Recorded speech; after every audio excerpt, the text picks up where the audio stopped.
Ovi Mahasiswa. Pernah nggak kamu merasa dunia ini makin berbahaya setelah terlalu sering menonton berita kriminal?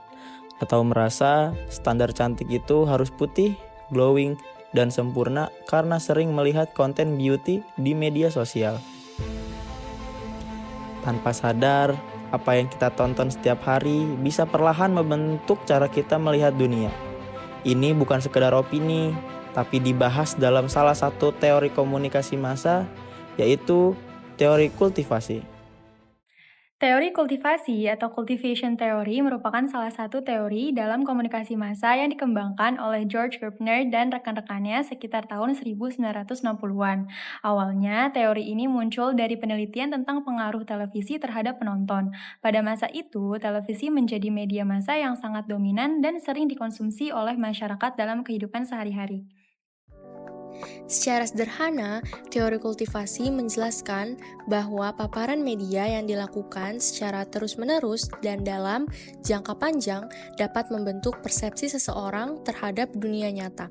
Salah satu konsep yang terkenal dalam teori ini adalah Mean World Syndrome, yaitu ketika kondisi seseorang yang terlalu sering terpapar tayangan kekerasan cenderung melihat dunia sebagai tempat yang lebih berbahaya daripada kenyataan sebenarnya.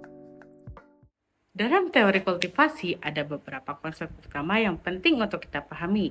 Yang pertama itu ada happy viewers dan like viewers. Happy viewers adalah orang-orang yang mengkonsumsi media secara besar atau sangat sering. Sedangkan like viewers adalah orang-orang yang mengkonsumsi media secara sedikit. Menurut teori kultivasi, happy viewers lebih berpotensi terpengaruh oleh isi media karena mereka lebih sering menerima gambaran yang secara terulang. Kedua adalah mainstreaming. Mainstreaming terjadi ketika media membuat berbagai kelompok masyarakat memiliki pandangan yang hampir sama tentang realitas sosial, meskipun latar belakang mereka berbeda-beda. Misalnya, karena sering melihat standar kecantikan yang sama di media, banyak orang akhirnya memiliki pandangan yang serupa bahwa cantik itu harus sempurna.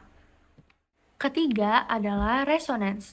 Resonance terjadi ketika pengalaman nyata seseorang sesuai dengan apa yang sering ia lihat di media, sehingga pengaruh media menjadi semakin kuat. Selanjutnya, teori kultivasi memiliki beberapa asumsi penting. Menurut Baran tahun 2022, pertama, media berperan besar dalam membentuk cara pandang masyarakat terhadap realitas sosial, termasuk nilai, norma, dan perilaku yang dianggap wajar.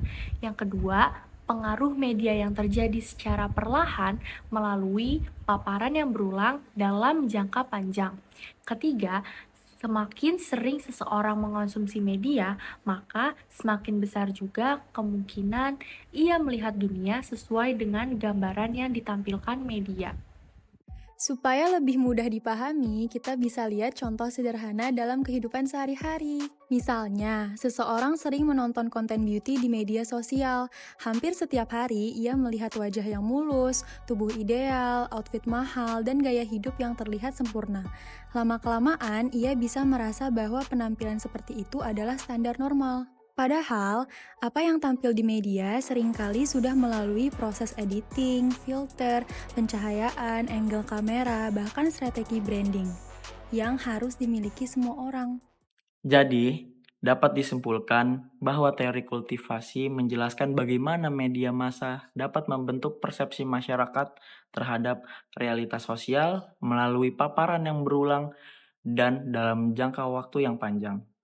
Teori ini awalnya digunakan untuk menjelaskan pengaruh televisi, tetapi saat ini masih relevan untuk memahami pengaruh media digital seperti YouTube, TikTok, Instagram, dan platform lainnya. Media memang bisa menjadi sumber informasi dan hiburan, namun kita juga perlu sadar bahwa apa yang kita konsumsi setiap hari dapat memengaruhi cara kita melihat diri sendiri, orang lain, dan dunia sekitar kita.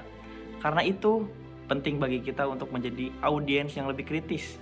Jangan hanya menonton, tapi juga bahwa media tidak selalu menggambarkan realitas secara utuh.